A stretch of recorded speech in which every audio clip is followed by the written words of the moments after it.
Halo, assalamualaikum warahmatullahi wabarakatuh.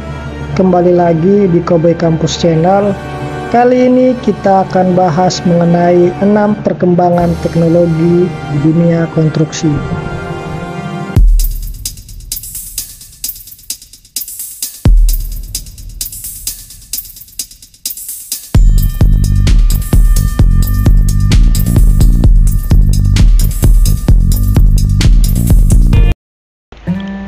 Nomor 1.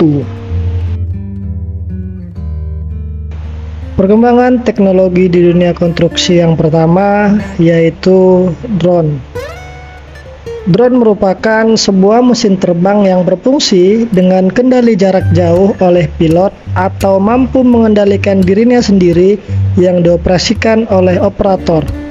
Sejarah mencatat, awalnya drone digunakan untuk tenaga bantu militer.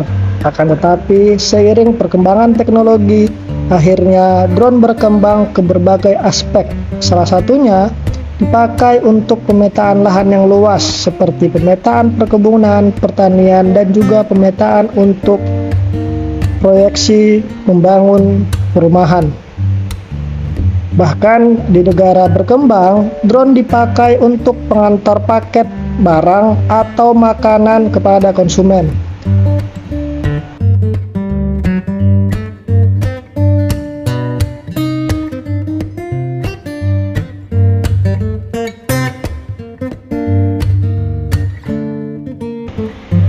Nomor 2. Berikutnya, perkembangan teknologi di dunia konstruksi yang kedua adalah gadget atau sering disebut dengan handphone pintar. Adalah suatu peranti atau instrumen yang memiliki tujuan dan fungsi praktis yang secara spesifik dirancang lebih canggih dibandingkan dengan teknologi yang diciptakan sebelumnya. Gadget sendiri, jika dalam kehidupan sehari-hari sangat awam kita lihat, tapi apakah manfaat gadget di dunia konstruksi? Salah satu manfaatnya adalah untuk mempermudah seorang kontraktor melihat gambar visualisasi di gadget tanpa harus ribet membuka kertas gambar untuk sebuah desain tersebut. Bahkan dari gadget sendiri juga bisa sinkron ke animasi visual bangunan 3D dengan dibantu software yang mumpuni. Seperti yang saya tampilkan di video ini adalah aplikasi 5D yang bisa dioperasikan di gadget atau handphone pintar masing-masing para pengguna di dunia konstruksi. Untuk mendapatkan aplikasi 5D ini sangatlah mudah. Anda cukup download di Play Store atau di App Store, ketik Planner 5D, maka akan timbul aplikasi atau software tersebut. Dan juga aplikasi ini sangat mudah dan gampang untuk dipelajari. Akan tetapi, sang pemilik aplikasi memberikan biaya untuk membuka fitur-fitur canggih di aplikasi atau software tersebut. Seperti yang saya tampilkan ini adalah fitur gratis atau fitur pra-pendaftaran yang mana bisa digunakan hanya untuk sebagai latihan atau hal-hal yang memang dikategorikan untuk desain yang minim atau yang kecil.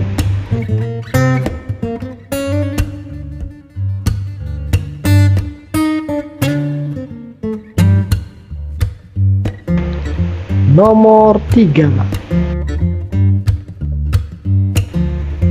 Perkembangan teknologi di dunia konstruksi yang ketiga adalah GPS atau sistem posisi global. Adalah sistem untuk menentukan letak di permukaan dengan bantuan penyelarasan sinyal satelit. Sistem ini menggunakan 24 satelit yang mengirimkan sinyal gelombang mikro ke bumi. Untuk fungsi di dunia konstruksi, GPS hampir sama dengan drone.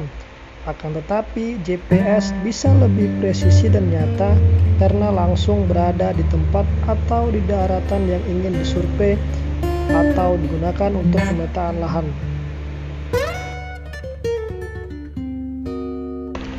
Nomor 4.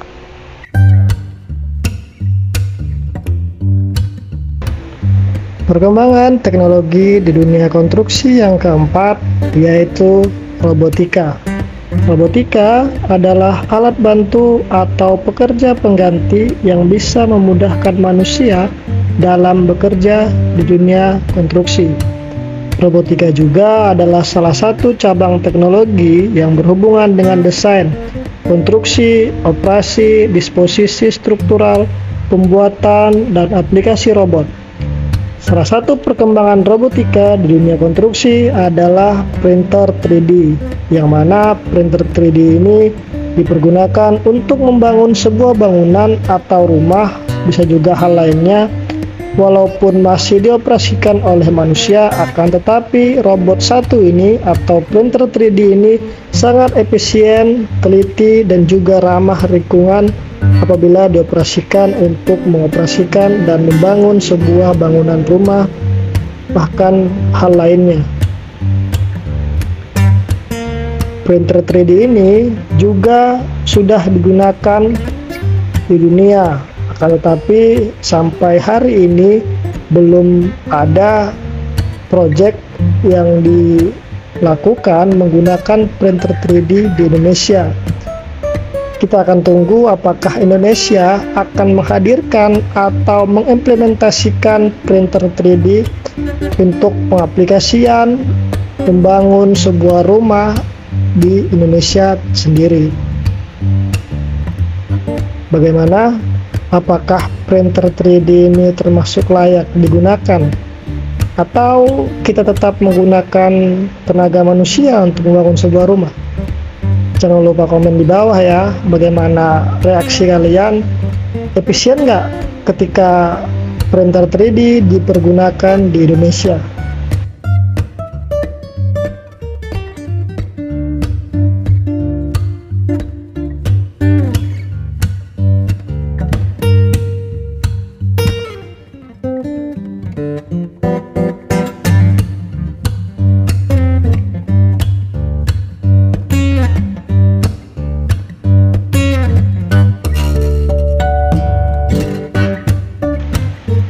Nomor 5. Perkembangan teknologi di dunia konstruksi yang kelima yaitu BIM, Building Information Modeling. Artinya pemodelan informasi bangunan, merupakan sebuah proses yang digunakan untuk membuat dan mengelola gambaran digital dari ciri fisik dan fungsional sebuah bangunan.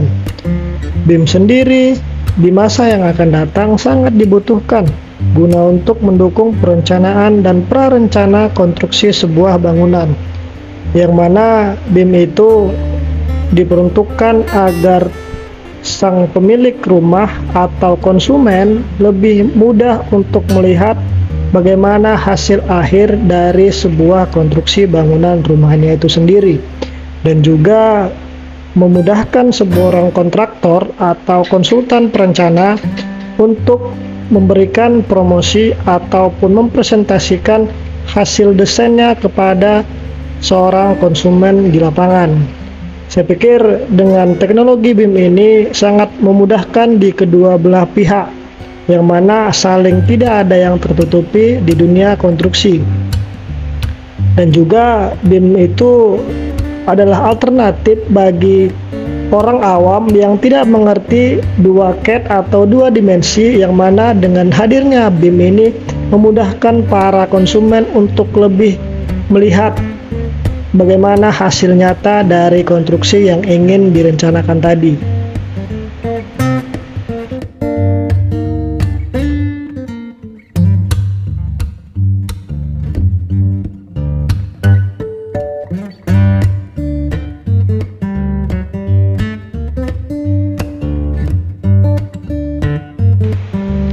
Nomor 6. Perkembangan teknologi di dunia konstruksi yang keenam yaitu modular atau prefabrikasi. Bangunan modular atau rumah modular adalah potongan dari bangunan prefabrikasi yang terdiri dari kumpulan potongan yang disebut modul. Modular adalah metode konstruksi yang berbeda dibanding metode lain, seperti pembangunan di tempat, dan metode lain seperti konstruksi di luar tapak. Bangunan modular saat ini adalah sistem dari gabungan modular prefabrikasi dengan sebagian besar komponen dibuat di pabrik. Kemudian komponen tersebut dikirim ke lokasi tapak pembangunan. Ukuran-ukuran dari komponen juga ini telah disesuaikan sehingga pemasangan menjadi lebih cepat. Tujuan dari pembangunan dengan metode ini adalah untuk menekan harga pembangunan. Metode modular ini sebetulnya sudah ada di Indonesia sejak zaman dahulu. Akan tetapi, tekniknya dan pemindahannya masih menggunakan tenaga manusia secara bergotong royong, dan juga bangunan dipindahkan setelah bangunan selesai.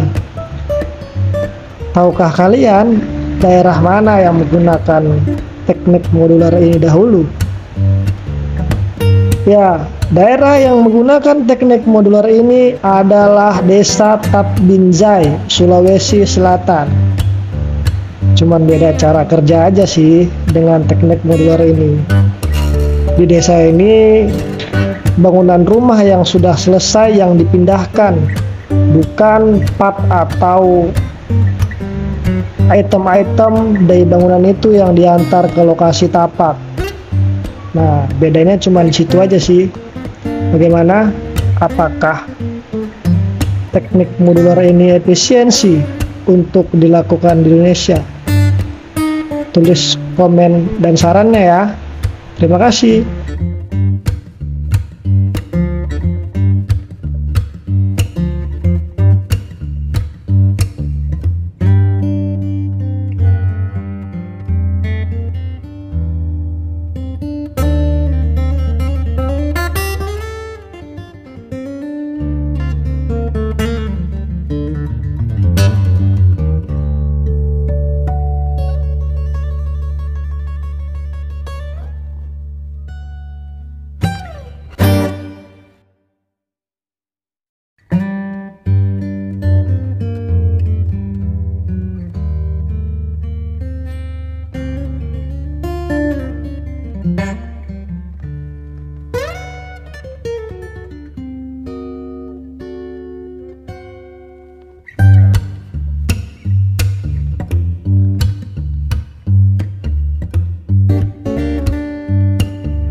Sebelum saya tutup, saya punya satu quotes dari sahabat baginda Rasulullah SAW, yaitu Umar bin Khattab radhiyallahu anhu.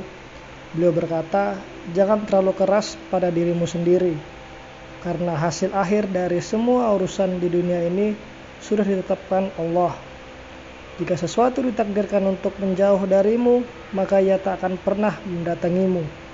Namun, jika ia ditakdirkan bersamamu, maka kau tak akan bisa lari darinya. Sekian dari saya. Assalamualaikum warahmatullahi wabarakatuh. Jangan lupa supportnya ya, teman-teman. Terima kasih.